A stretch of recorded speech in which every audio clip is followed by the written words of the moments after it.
Hello everyone, this is Navdeep. Welcome back to the channel. Last video में हमने start किया था अपने बिजनेस का second chapter principle of management, जिसमें हमने उसका मीनिंग, फीचर्स एंड सिग्निफिकेंस पढ़ा था।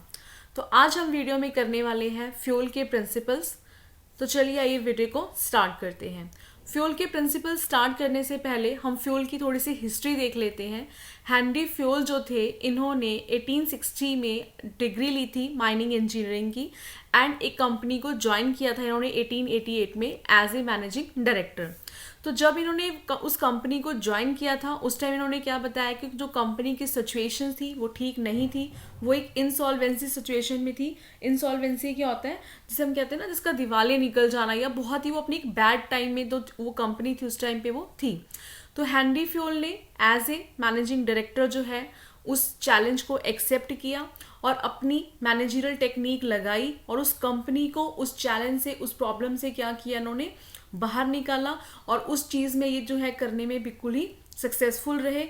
और इनकी इन्हीं कॉन्ट्रीब्यूशंस के लिए फ्यूल को जो है वो कैसे जाना जाता है, he is well known as the father of general management. तो आपको ये याद रखना है बच्चे, यहाँ पे आपको एक नंबर का क्वेश्चन जो है एग्जाम में पूछा जा सकता है कि हेनरी फ्यूल जो है या फादर ऑफ जनरल मैनेजमेंट कौन है। तो उसका आंसर आप क्या लिखोगे, हेनरी फ्यूल। तो इन्होंने 14 प्रिंसिपल्स डेवलप किए थे मैनेजमेंट के, जो कि अभी मैनेजर्स के लिए कैसे एक्ट करते हैं as a guidelines to perform a managerial activities. तो आज हम यही 14 प्रिंसिपल्स को डिटेल में स्टडी करेंगे।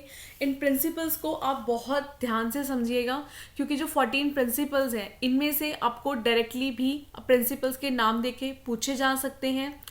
2 मार्क्स में क्वेश्चन आ सकता है, 3 में आ सकता है, 4 में आ सकता है डायरेक्ट। या तो आपको प्रिंसिपल का नाम दिया जाएगा, आपको उसको एक्सप्लेन करना है। सेकेंड ऑप्शन एग्जाम में कैसे क्वेश्चंस आएंगे, आपको केस स्टडीज के।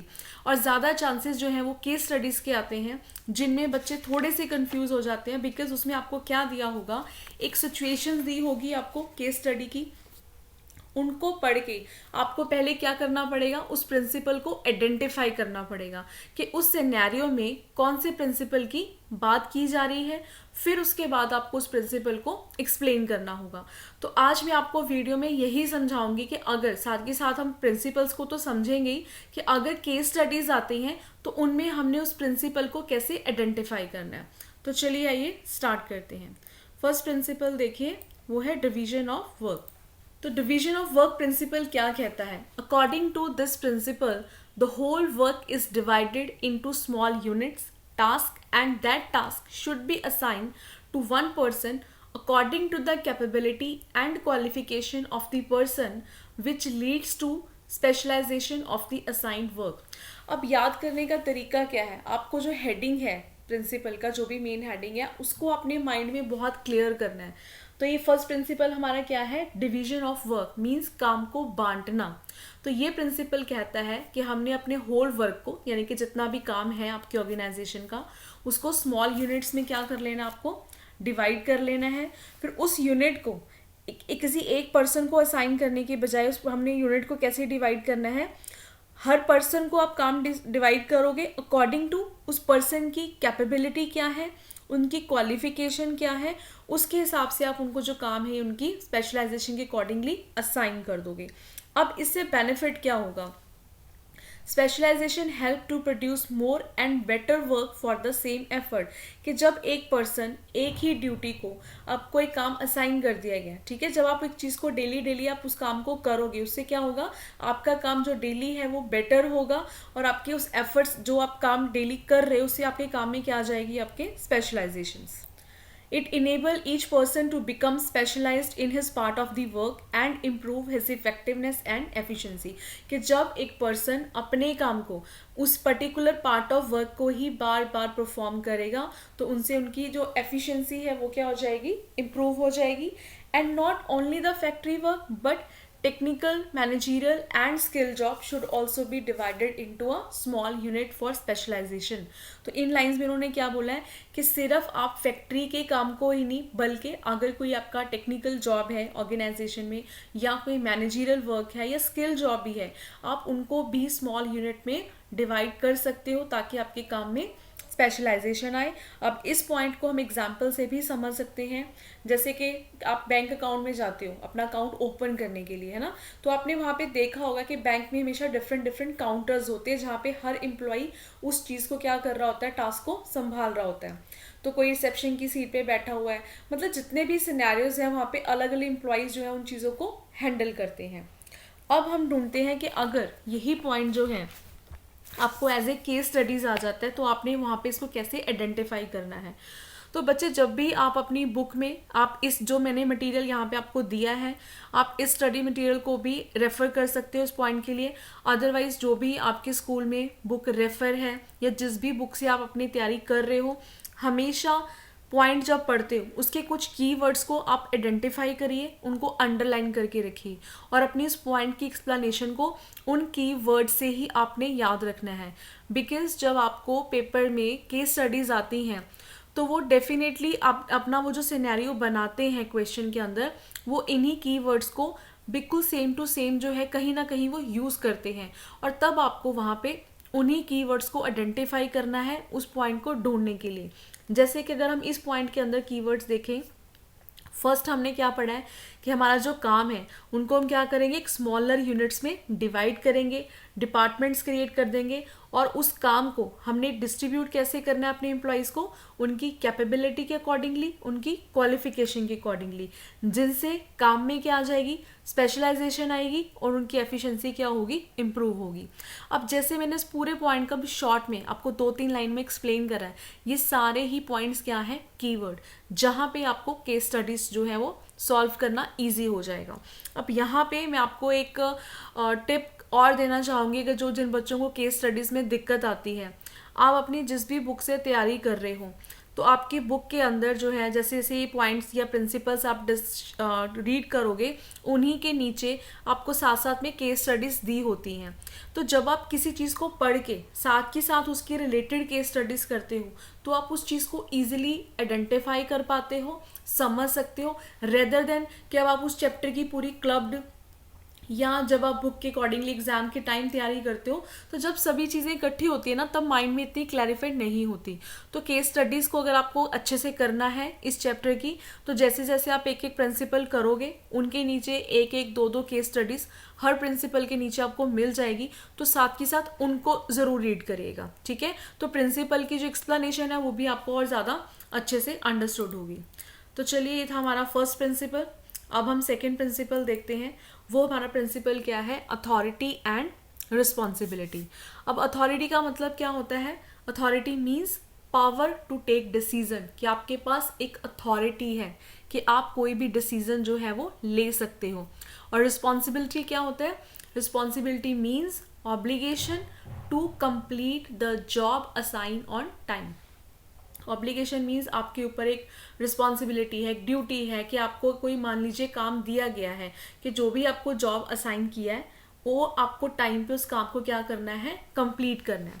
तो अब हमने दो पार्ट्स में दोनों का मतलब समझ लिया। Authority means you have the power to take decision, और रिस्पॉन्सिबिलिटी क्या होगी कि जो आपको काम दिया गया टाइमली आपको उसको कंप्लीट करना है। अब ये प्रिंसिपल क्या कहता है, according to this principle there must be balance और parity between the authority and responsibility, कि जब आपको आपने अपने एम्प्लॉयज़ को अथॉरिटी देनी है और रिस्पॉन्सिबिलिटी देनी है तो वो दोनों में बैलेंस होना ज़रूरी है, वो इक्वल होनी ज़रूरी है। क्योंकि अगर ये बैलेंस नहीं होगी, सपोज करके चल लीजिए कि आपके पास अथॉरिटी ज़्यादा है और जितनी आपको मैंने पावर दी है उसके अकॉर्डिंगली आपकी रिस्पॉन्सिबिलिटी जो वो मैच नहीं कर रही, मीन्स रिस्पॉन्सिबिलिटी कम है और अथॉरिटी ज़्यादा है, तो वहाँ से क्या निकलेगा, एक नेगेटिव रिजल्ट आएगा। या फिर अगर हम इसका ऑपोजिट सिचुएशन लेके चलते हैं कि आपको रिस्पॉन्सिबिलिटी तो बहुत दे दी गई है ऑर्गेनाइजेशन में काम करने की, बट उसके अकॉर्डिंगली मैचिंग आपके पास अथॉरिटी ही नहीं है कि आप वैसे डिसीजन ले सको, तो तब भी आप अपनी जॉब को अच्छे से डन नहीं कर सकोगे। तो इसीलिए यहाँ पे क्या बोला है कि organization should build safeguard against abuse of managerial power, क्योंकि अगर मैनेजर के पास पावर अथॉरिटी ज़्यादा होगी रिस्पॉन्सिबिलिटी से तो उसका क्या हो सकता है, वो मिसयूज हो सकता है। तो इसीलिए इनके बीच में पैरिटी होना, इक्वलिटी होना बहुत ज़रूरी है। तो इसके साथ बच्चे, अगर आपकी बुक में ना हर प्रिंसिपल के अगर आप नीचे देखोगे उन्होंने एग्जाम्पल्स दी हुई हैं, उनको आप ज़रूर पढ़िएगा। क्योंकि अगर मान लीजिए इस प्रिंसिपल्स का क्वेश्चन जो है मैंने आपसे 4 मार्क्स में पूछा है और डायरेक्टली बता दिया आपको कि मुझे 2 प्रिंसिपल एक्सप्लेन कीजिए। सपोज कीजिए एक आपको आ गया division of work and authority and responsibility, यही 2 प्रिंसिपल मैंने आपसे एग्जाम में पूछ लिए 4 नंबर में, तो 2 मार्क्स के अंदर आप दोनों का एक्सप्लेनेशन दोगे। अगर आप एग्जाम्पल छोटी ऐड करना चाहते हो आप कर सकते हो, बट वैसे एग्जाम्पल का मैंने आपको क्यों बोला है कि एग्जाम्पल ज़रूर पढ़िएगा अगर आपकी बुक में दी हुई है, क्योंकि जो आपको बुक के पेपर में केस स्टडीज़ आती हैं, जो उनके अंदर सिनेरियोज बने होते हैं, वो कहीं ना कहीं 80% तक उन्हीं एग्जाम्पल्स के साथ मैच करते हैं। तो अगर आपने एग्जाम्पल पढ़ी होगी साथ में, तो वो प्रिंसिपल जो है जब आप उसको पढ़ोगे वो आपके माइंड में बहुत जल्दी आ जाएगा और आप उस चीज़ क्वेश्चन को आइडेंटिफाई कर पाओगे कि इस क्वेश्चन में कौन से प्रिंसिपल की बात जो है वो करी जा रही है। अब साथ साथ में मैं आपको हर पॉइंट के कीवर्ड्स ज़रूर बताती जाऊंगी ताकि आपको उस प्रिंसिपल को आइडेंटिफाई करने में हेल्प हो जाए। तो अभी इस प्रिंसिपल के अंदर हमें क्या कीवर्ड्स मिल रहे हैं कि इक्वालिटी चाहिए किसके अंदर, आपकी अथॉरिटी और रिस्पॉन्सिबिलिटी के अंदर। कि अथॉरिटी जो है, allocation of authority as per work assign to individual, means कि जितना आप उनको काम असाइन कर रहे हो उसके अकॉर्डिंगली उसकी जो अथॉरिटी है वो मैच करनी चाहिए। तो इसके अगर हम पॉजिटिव इफेक्ट देखें प्रिंसिपल के, क्या है कि किसी भी चीज़ का जो है वो मिसयूज़ नहीं होगा, ना ही अथॉरिटी का, और आपको रिस्पॉन्सिबिलिटी भी टाइमली जो है मीट करने पे हेल्प मिलेगी अगर ये दोनों चीज़ें इक्वल होंगी। ठीक है, तो चलिए अभी नेक्स्ट प्रिंसिपल देखते हैं, वो है आपका डिसिप्लिन। अब डिसिप्लिन क्या है? According to Fayol, discipline requires at the superior as well as subordinate level clear and fair agreement and judicious application of penalties. इसका मतलब क्या है? पहले हम सिर्फ डिसिप्लिन का मतलब समझते हैं। डिसिप्लिन क्या होता है कि जो भी आपकी कंपनी के अंदर कोड ऑफ कंडक्ट है या रूल्स हैं, रेगुलेशंस हैं, वो सारे क्या होने चाहिए? फॉलो होने चाहिए। आपके जो सुपीरियर्स हैं सभी लेवल के ऊपर, वो भी उस चीज़ को फॉलो करें अच्छे से, और जो भी आपका एग्रीमेंट बना हुआ है among the subordinate and superior वो क्लियर और एक फेयर एग्रीमेंट होना चाहिए। और जो जुडिशियस एप्लीकेशन ऑफ पेनल्टी का क्या मतलब है कि अगर कहीं पे ये जो डिसिप्लिन है, आपका रूल जो है आप ब्रेक करते हो, तो वहाँ पे एक पेनल्टी का रूल होना चाहिए। जुडिशियस मतलब वो सबके लिए सेम होना चाहिए कि अगर कोई भी रूल तोड़ रहा है तो सबके लिए जो पेनल्टी है वो क्या लगेगी? इक्वल लगेगी। तो ये हमारा डिसिप्लिन का प्रिंसिपल है जिसमें फ्योल ने इंसिस्ट करा है कि डिसिप्लिन होना ऑर्गेनाइजेशन में बहुत ज़्यादा ज़रूरी है, और सभी लेवल पे उन्होंने बोला है, सुपीरियर के लेवल पे भी और सबऑर्डिनेट के लेवल पे भी। ठीक है, तो यहाँ पे कीवर्ड्स आपको क्या मिल जाएंगे इस प्रिंसिपल के अंदर, जहाँ पे रूल्स एंड रेगुलेशंस फ्रेमिंग करने की बात की जाएगी, कोई कोड ऑफ कंडक्ट आपको फॉलो करना होगा, और जहाँ पे कमिटमेंट जो है मीट करनी है by subordinate as well as supervisor, और उनके बीच में जो भी एग्रीमेंट्स होंगे वो फेयर होंगे, और वहाँ पे जो पेनल्टी है वो जुडिशियस एप्लीकेशंस होगी पेनल्टी की। तो these are some keywords which you can identify. Next principle देखिए, यूनिटी ऑफ कमांड। अब यूनिटी ऑफ कमांड क्या है? यूनिटी मीन्स एकता, कमांड क्या होता है? जहाँ से आपको ऑर्डर आ रहा है। अब इसको याद करने का माइंड में क्या तरीका है? कंफ्यूज नहीं होना आपने, क्योंकि एक यूनिटी वाला आपको एक प्रिंसिपल आगे और आएगा, इसके साथ ही है यूनिटी ऑफ डायरेक्शन। तो दोनों में क्या फ़र्क है हम वो भी समझेंगे, क्योंकि इसके ऊपर केस स्टडीज आपको एग्जाम में ज़रूर आती है। Unity of command, according to Fayol there should be one and only one boss for every individual employees. Fayol इस प्रिंसिपल में क्या कहते हैं कि हर एम्प्लॉइज का one and only one boss ही होना चाहिए। मतलब कि ये नहीं है कि एक एम्प्लॉइज को एक इधर से ऑर्डर मिल रहा है कि आप ये काम कीजिए, फिर दूसरे डिपार्टमेंट का भी मैनेजर उसको ऑर्डर दे रहा है। इस तरह से नहीं होना चाहिए कि जो हर वर्कर्स है वो सिर्फ ऑर्डर किससे रिसीव करेगा? ओनली फ्रॉम वन सुपीरियर, कि उसका एक ही बॉस होना चाहिए और वो उसी एक बॉस को ही अकाउंटेबल होगा। अदरवाइज अगर उसको 2 या 3 जो है मैनेजर इंस्ट्रक्ट करेंगे, ऑर्डर्स आएंगे काम के लिए, तो वर्कर्स के अंदर क्या क्रिएट हो जाएगा, कंफ्यूजन होगा, कन्फ्लिक्ट होगा एंड डुप्लीकेशन ऑफ वर्क होगा। तो वो किसी के भी ऑर्डर को अच्छे से जो है वो पूरा नहीं कर पाएगा। तो यूनिटी ऑफ कमांड क्या हो गया कि जहाँ से ऑर्डर, कमांड मीन्स ऑर्डर, आप याद रखना, कमांड का मतलब है ऑर्डर, कि ऑर्डर कहाँ से आना चाहिए, सिर्फ रिसीव होना चाहिए फ्रॉम वन पर्सन ओनली। तो इसकी एग्जाम्पल जरूर पढ़िएगा जो भी आपकी बुक में दी है। मैं आपको बार बार बोल रही हूँ, यहाँ पे जो मैंने एक्सप्लेनेशंस दी है ये बहुत इजी है, आप इसको देख के यहाँ से अपने नोट्स जो है वो रेडी कर सकते हो। 2 और 3 मार्क्स की एक्सप्लेनेशन में आप इसको आराम से लिख सकते हो। अगर उसको आपको ज़्यादा बड़ा करना है, ज़्यादा नंबर का क्वेश्चन पेपर में आता है, तो साथ में आप एग्जाम्पल जो है वो जरूर दे सकते हो। और एग्जाम्पल दूसरा आपके कहाँ काम आने वाली है, केस स्टडीज़ में। इसलिए एग्जाम्पल्स प्लीज़ अपनी जहाँ पे भी आपको दी होंगी बुक में, उसको साथ के साथ हर पॉइंट के साथ ज़रूर पढ़िएगा, ठीक है। तो यहाँ पे कीवर्ड्स क्या मिले हमें, वैसे जो ये जितना मैंने लिखा है शॉर्ट में, ये सारे कीवर्ड्स ही हैं आपके, कि ऑर्डर कहाँ से आना चाहिए, वन बॉस से, क्योंकि अगर उससे ज़्यादा होगा तो सबऑर्डिनेट क्या हो जाएगा, कंफ्यूज हो जाएगा। नेक्स्ट देखिए प्रिंसिपल, यूनिटी ऑफ डायरेक्शन। तो यहाँ पे भी यूनिटी का मतलब सेम ही है जो ऊपर पड़ा था कि एकता होनी चाहिए, है ना। अब यहाँ पे एकता किस में दिखानी है हमको, डायरेक्शन में। तो ये प्रिंसिपल क्या बोल रहा है, according to this principle one unit means one plan, that is all units of an organization should move towards the same objective through coordinated and focused efforts.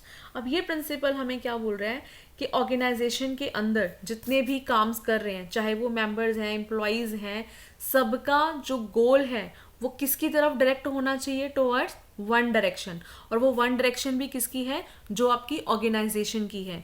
तो इनको हमने एक डायरेक्शन में कैसे लेके जाना है, थ्रू कोऑर्डिनेटेड के, उनको कोऑर्डिनेट करके चलना है।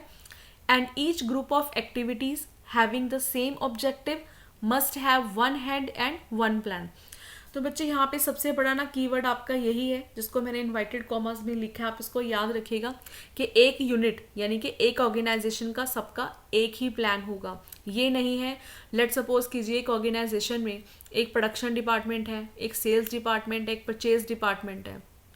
तो हर डिपार्टमेंट या वहाँ पे एम्प्लॉयज़ जो है एक अपना अलग अलग टारगेट बना के चल रहे हैं, वहाँ पे वो कभी भी उस केस में ऑर्गेनाइजेशन के ऑब्जेक्टिव को अचीव नहीं कर पाएंगे। तो आपके जितने भी डिपार्टमेंट्स हैं वो सभी कहाँ को मूव करेंगे, ओनली वन डायरेक्शन को, जहाँ पे ऑर्गेनाइजेशन के ऑब्जेक्टिव है जिसको वो अचीव कर सके। तो ये प्रिंसिपल हमारा किस चीज़ को इंश्योर करता है, unity of action and coordination, कि जो भी जितने भी एक्शंस होंगे आपके एम्प्लॉयज़ के, मेंबर्स के, ऑर्गेनाइजेशन के अंदर, उन सब में क्या होनी चाहिए, यूनिटी। तो ये दोनों वर्ड्स में आपने कंफ्यूज नहीं होना। कमांड का मतलब यहाँ पे सिर्फ है कि एक बॉस की बात करी गई है, जो आपका सबऑर्डिनेट है वो एक ही बॉस से ऑर्डर रिसीव करेगा, और यहाँ पे डायरेक्शंस जो है यहाँ पे गोल की बात हो रही है, ठीक है। और इनका डिफरेंस भी आप कर लीजिएगा, ये पेपर में कई बार 2 मार्क्स में या 3 मार्क्स में ना इन दोनों का डिफरेंस भी आ जाता है, तो जिसमें आप इनका मीनिंग एक्सप्लेन कर सकते हो, एग्जाम्पल से इस पॉइंट को और डिटेल में एक्सप्लेन जो है आप कर सकते हो। नेक्स्ट प्रिंसिपल देखिए, subordination of individual interest to general interest. अब ये प्रिंसिपल हमें क्या कहता है कि the interest of an organization should take priority over the interest of any individual employee. Principle के हेडिंग को देखिए एक बार, सबऑर्डिनेशन ऑफ इंडिविजुअल इंटरेस्ट। अब इंडिविजुअल कौन है यहाँ पे, एम्प्लॉयज़। अब एम्प्लॉयज़ का भी अपना एक इंडिविजुअल टारगेट हो सकता है कि उनको कहीं पोजीशन पे पहुंचने के लिए या अपने टारगेट को अचीव करने के लिए वो किस तरीके से मूव कर रहे हैं, वो हो गया इंडिविजुअल जब एम्प्लॉय का। और जनरल इंटरेस्ट में यहाँ पे किसका इंटरेस्ट आ रहा है, आपका ऑर्गेनाइजेशन का। तो यहाँ पे ये प्रिंसिपल किस चीज़ के ऊपर इंसिस्ट कर रहा है कि हमें प्रायोरिटी किसको देनी है, जनरल इंटरेस्ट को। किसके ओवर, ओवर का मतलब किसके इंटरेस्ट के ऊपर, इंडिविजुअल एम्प्लॉय के। Try to achieve personal goal with organisational goal, not by sacrificing organisational goal. के नो डाउट एम्प्लॉयज़ को अपने खुद के पर्सनल गोल भी अचीव करने का पूरा हक है, और वो अपनी प्रमोशन के लिए जो भी जिसके लिए वो काम करते हैं, पर उसके साथ साथ वो ऑर्गेनाइजेशन के गोल को सेक्रीफाइस नहीं कर सकते। उनकी प्रायोरिटी की लिस्ट में कौन होना चाहिए, ऑर्गेनाइजेशन का गोल होना चाहिए, ठीक है। तो ये आपका प्रिंसिपल्स हो गया। इसमें कीवर्ड्स आपके यही रहेंगे कि ऑर्गेनाइजेशन के इंटरेस्ट को हमने ज़्यादा इंपॉर्टेंस देनी है as compare to personal interest पे। और जब भी एक जो डिसीजन लेंगे मैनेजर जो है वो सबसे पहले किसको प्रायोरिटी देंगे, ऑर्गेनाइजेशन के बेनिफिट को, ना कि अपने पर्सनल बेनिफिट को। लेट सपोज जैसे कि एग्जांपल में आप देख सकते हो कि मैनेजर्स के पास एक कई रॉ मटेरियल उनको लेट सपोज कर लीजिए परचेज करना है, ठीक है।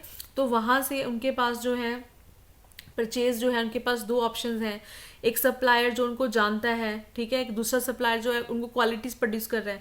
बट वो रेदर देन कि एक ऑर्गेनाइजेशन को गोल देखते हुए एक ऐसे सप्लायर से चीज़ें खरीद रहे हैं जो उनका फ्रेंड है या रिलेटिव है, मीन्स वो अपने पर्सनल जो है अपने बेनिफिट के लिए डिसीजन नहीं लेंगे। उनका प्रायोरिटी क्या होगा, ऑर्गेनाइजेशन के गोल को वहाँ देखते हुए उन्होंने डिसीजन जो है वो मैनेजर ने लेने हैं। ये हो गया आपका 6 प्रिंसिपल। 7 प्रिंसिपल देखिए, रेम्युनरेशन ऑफ एम्प्लॉयज़। रेम्युनरेशंस क्या होता है, सैलरीज को बोलते हैं हम, वेजेस हो गया, सैलरी हो गया, that is called a remuneration. तो ये प्रिंसिपल क्या कहता है, according to this principles employees in the organization must be paid fairly, fair wages होना चाहिए उनका।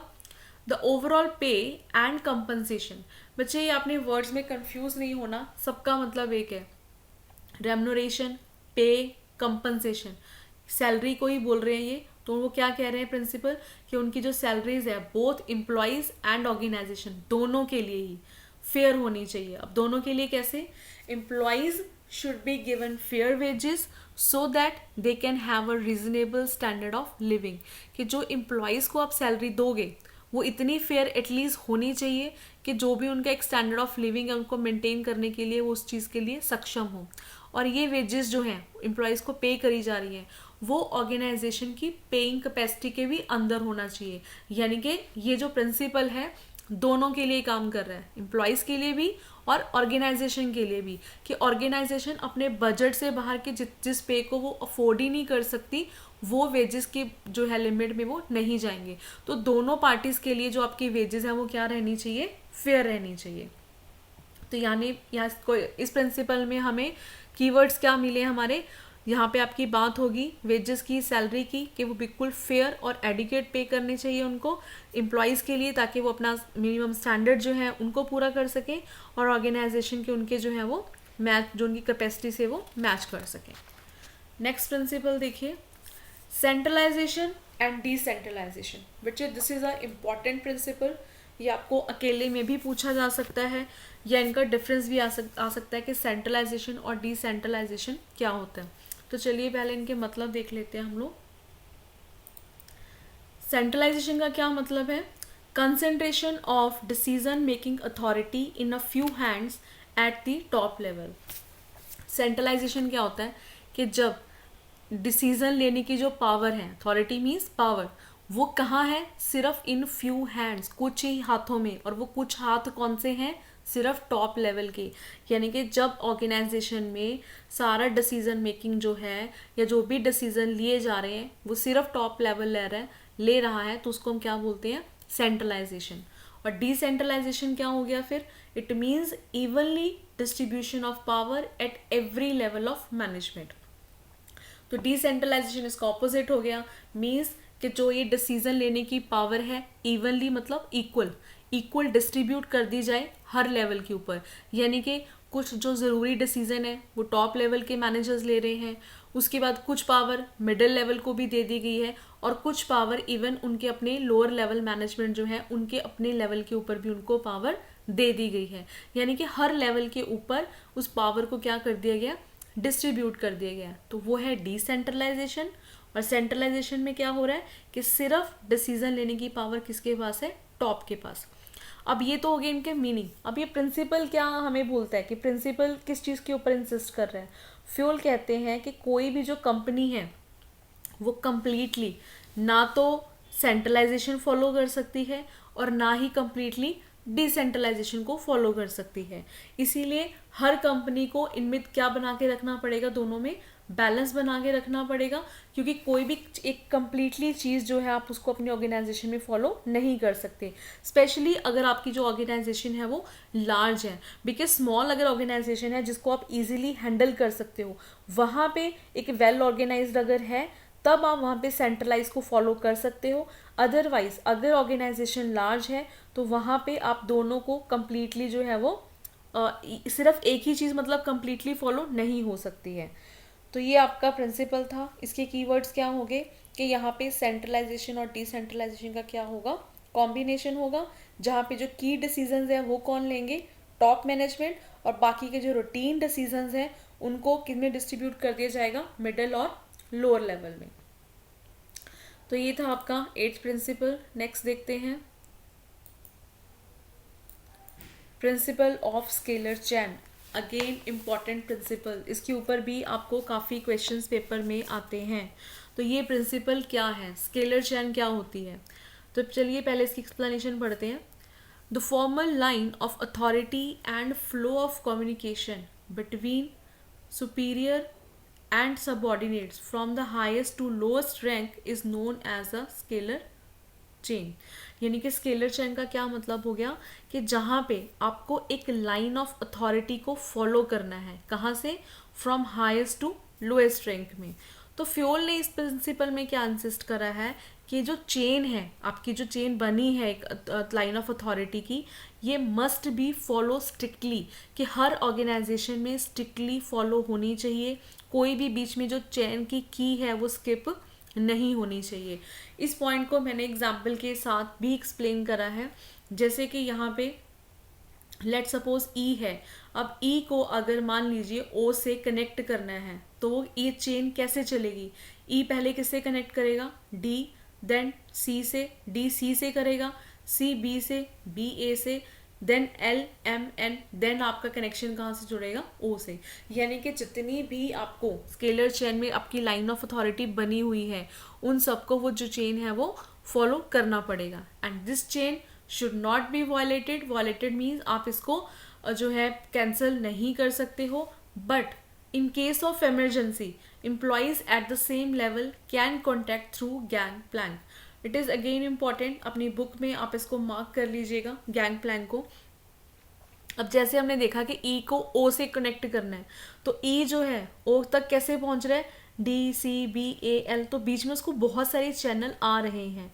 तो अगर कोई इमरजेंसी है, जैसे उन्होंने क्या बोला है कि कोई आपको इतना, क्योंकि जितना आप लंबा चैन फॉलो करोगे उसमें क्या होगा, उतना ही वो चीज़ें आपकी डिले हो जाएंगी।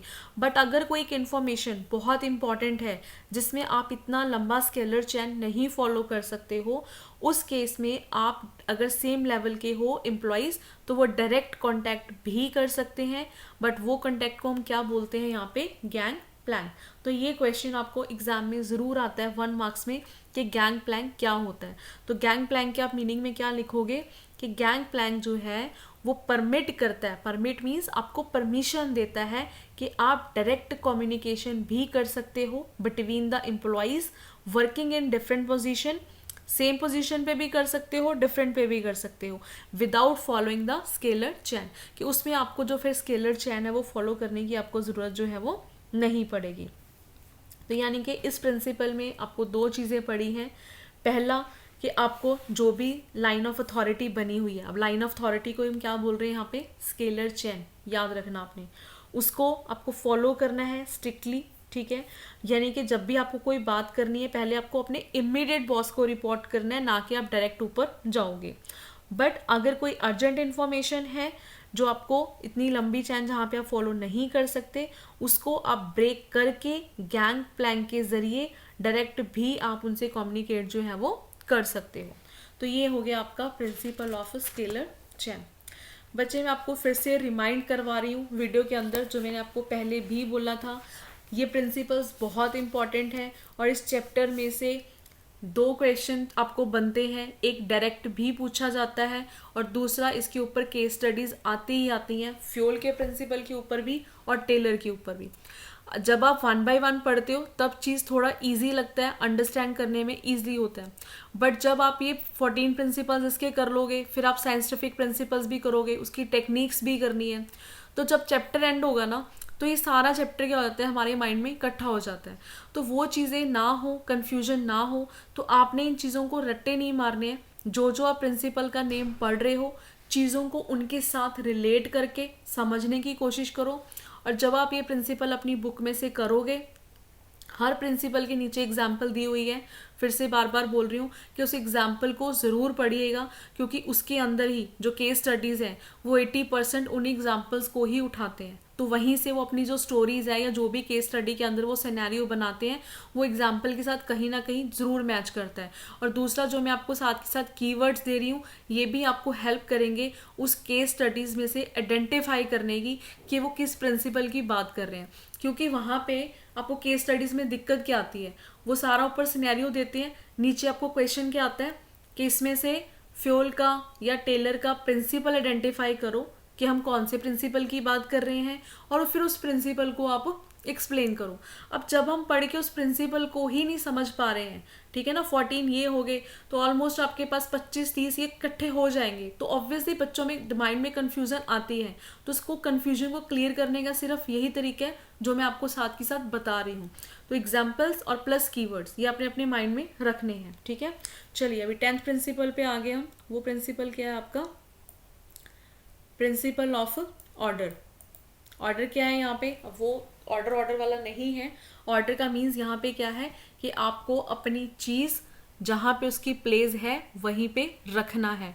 अब बिना पढ़े हमने सिर्फ इस प्रिंसिपल का इतना मतलब जो है वो अपने माइंड में क्लियर कर लिया कि प्रिंसिपल ऑफ ऑर्डर क्या है कि चीज़ों को एक ऑर्डर वाइज रखना। तो प्रिंसिपल देखते हैं ये क्या बोल रहे हैं।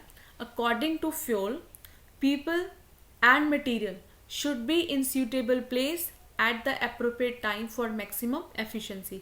कि जैसे हम अपने घर में भी हर चीज़ जिसकी जगह जहाँ पे होनी चाहिए वहीं पे रखते हैं, तो दोबारा आपको उस चीज़ को ढूंढने में अपना टाइम जो है या अपने एफर्ट्स वेस्ट नहीं करने पड़ते। सेम एक सिनेरियो जो है ऑर्गेनाइजेशन में है। तो फ्यूल इस प्रिंसिपल के जरिए क्या बोलते हैं कि हर चीज़ का एक ऑर्डर होना चाहिए, arrangement of main and material. Office में हर एक की जो प्लेस है वो फिक्स होनी चाहिए for everything and everyone in the organization. अगर आप देखोगे कि मान लीजिए आप अपने ऑफिस गए, ठीक है, आज आपको जहाँ भी सीट मिल गई बैठ गए, कल जितने भी एम्प्लॉयज़ होते हैं सबकी सीट फिक्स होती है ना कि किसको जाके कहाँ बैठना है। ये नहीं कि आज इसको इधर सीट मिल गई दूसरा उधर मिल गया। तो एक बंदा आ रहा है, जब हमें एक सीट फिक्स की हुई है कि हमें पता है कि ये मैनेजर या ये एम्प्लॉय हमें यहाँ पे इस कैबिन में इस डिपार्टमेंट में मिलेगा, तो आप सीधा उनको वहीं डायरेक्ट कर सकते हो, ना कि आप पूरे ऑफिस में ढूंढते फिरोगे कि अब वो पर्सन कहाँ बैठा है। तो यहाँ पे इसलिए उन्होंने क्या बोला है कि ये प्रिंसिपल क्या कर रहा है, ऑर्डरली अरेंजमेंट होना चाहिए। किनका, पीपल का, लोगों का भी और मटेरियल का भी। तो फ्यूल ने यहाँ पे इंसिस्ट करा है कि सभी की प्लेस यहाँ पे फिक्स होनी चाहिए, जिससे अब आपके बेनिफिट्स आपको क्या मिलेंगे इसके कि आपका टाइम वेस्टेज नहीं होगा उन चीज़ों को ढूंढने के अंदर, और जो ऑर्गेनाइजेशन के काम है वो बड़ी स्मूथली और सिस्टमेटिकली हो जाएगा। तो ये था आपका प्रिंसिपल जिसकी आपकी एफिशिएंसी जो है वो भी इंक्रीज होगी। कीवर्ड्स फिर से क्या मिला कि सबकी एक फिक्स और राइट प्लेस होनी चाहिए for every man and every material, जिससे आपका टाइम का वेस्टेज नहीं होगा। नेक्स्ट प्रिंसिपल देखिए, principle of equity. Equity means क्या होता है, इक्वल, समानता। तो ये समानता का जो सिद्धांत है, प्रिंसिपल है, ये हमें क्या बोल रहा है, equal and fair treatment of various employees in an organization. The biasness of manager leads to dissatisfaction among employees. There must not be any discrimination on grounds such as religion, gender and caste. कि organisation के अंदर various employees mean सभी employees के साथ एक equal और fair treatment होनी चाहिए। मैनेजर किसी के साथ भी बायस ना हो। बायस का मतलब मैं आपको बहुत बार एक्सप्लेन कर चुकी हूँ। बायस क्या होता है, किसी सिर्फ एक स्पेशल का फेवर लेना। तो अगर वो फेवर लेंगे किसी एक एम्प्लॉयज़ का और दूसरे को आप नहीं पूछोगे तो उनके अंदर क्या जनरेट हो जाएगी, एक डिससेटिस्फेक्शन। और आप किसी के साथ भी डिस्क्रिमिनेशन नहीं करोगे, मीन्स कोई भी भेदभाव नहीं होना चाहिए, स्पेशली रिलीजन के नाम पे, जेंडर के नाम पे और कास्ट के नाम पे। यानी कि प्रिंसिपल ऑफ इक्विटी क्या हो गया कि आपको सभी को, जितने भी एम्प्लॉयज़ हैं वो आपको इक्वली उनको ट्रीट करना है, ठीक है। तो कीवर्ड्स क्या मिल गए, फेयर, काइंड, जस्ट ट्रीटमेंट होनी चाहिए, no discrimination on the basis of caste, creed, जो भी हमने चीज़ें पढ़ी हैं, ठीक है। Next principle, stability of tenure of personnel. Stability क्या होती है, स्टेबल, कोई चीज़ में स्थिरता होना, पर्सोनल किसको बोलते हैं? स्टाफ को। टेन्योर क्या है? अब आपका वो टाइम पीरियड जितना आप किसी कंपनी में रहते हो। तो ये प्रिंसिपल क्या बोल रहा है? No frequent termination and transfer. सीधा मतलब है इस लाइन का जो उन्होंने ऊपर हेडिंग बनाया है कि किसी भी कंपनी के अंदर फ्रीक्वेंटली माने बहुत जल्दी जल्दी, टर्मिनेशन के एम्प्लॉयज़ को बाहर निकाल रहे हो, या फिर ट्रांसफ़र नहीं होने चाहिए। उनका जो वो टेन्योर पीरियड है, कोई एम्प्लॉयज़ आ रहा है, अभी आपने आया 4 महीने बाद ही उसने काम करा, या तो वो जॉब छोड़ के चला गया, या आपने निकाल दिया, या उसका कहीं ट्रांसफ़र कर दिया। तो जब तक एम्प्लॉयज़ कहीं एक पोजीशन के ऊपर जो है अपने आप को कंफर्टेबल कर रहा है, काम सीख रहा है, जब तक वो वहाँ से चीज़ें काम करने के उस स्टेज पे आएगा उतने में आप उसका क्या कर रहे हो? ट्रांसफ़र कर देते हो या टर्मिनेशन करते हो। तो उसमें सीधा सीधा जो है कि ऑर्गेनाइजेशन के काम को बहुत ज़्यादा इफेक्ट होता है। तो इसीलिए मैनेजमेंट को क्या चाहिए? They must provide a feeling of job security among employees, कि वो एम्प्लॉयज़ के अंदर एक सिक्योरिटी जो है, सिक्योरिटी की फीलिंग जॉब को लेके उस चीज़ को प्रोवाइड करें। If a particular employee is insecure about his job, then this feeling might affect his efficiency when doing a work, कि जब वो काम करेगा, जब उसके माइंड में ये लगेगा कि उसकी जो जॉब वो कर रहे हैं वो सिक्योर्ड ही नहीं, उसको पता ही नहीं कि कब उसको निकाल देंगे, तो वो चीज़ें डायरेक्टली किसको इम्पैक्ट करेंगी? उसके काम को। तो जो स्टेप्स हैं जैसे कि टर्मिनेशन या ट्रांसफ़र, ये must be taken only when they are unavoidable. Means कि कंपनी को ये स्टेप सिर्फ तभी लेना चाहिए कि जब आप किसी भी कंडीशन में उसको अवॉइड कर ही नहीं सकते हो।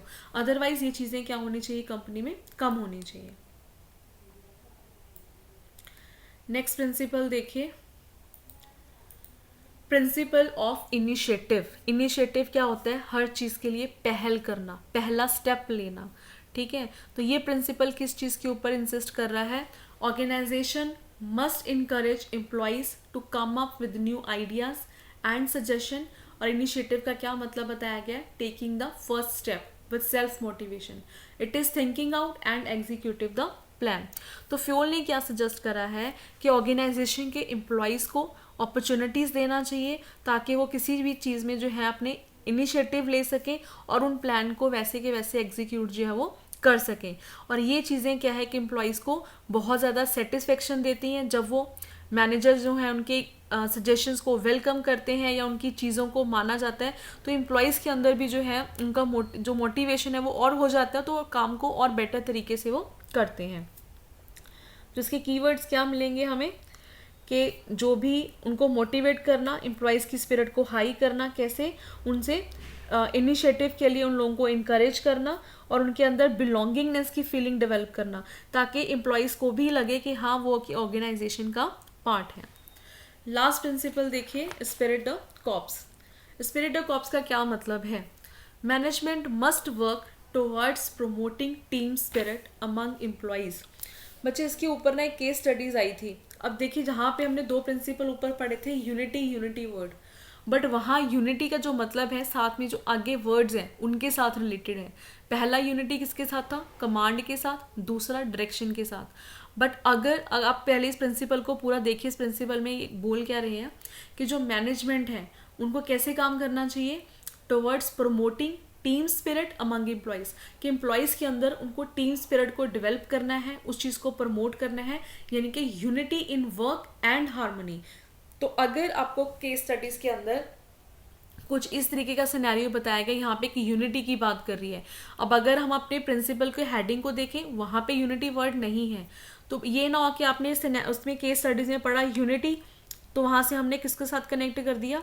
यूनिटी इन डायरेक्शन या फिर यूनिटी इन कमांड में।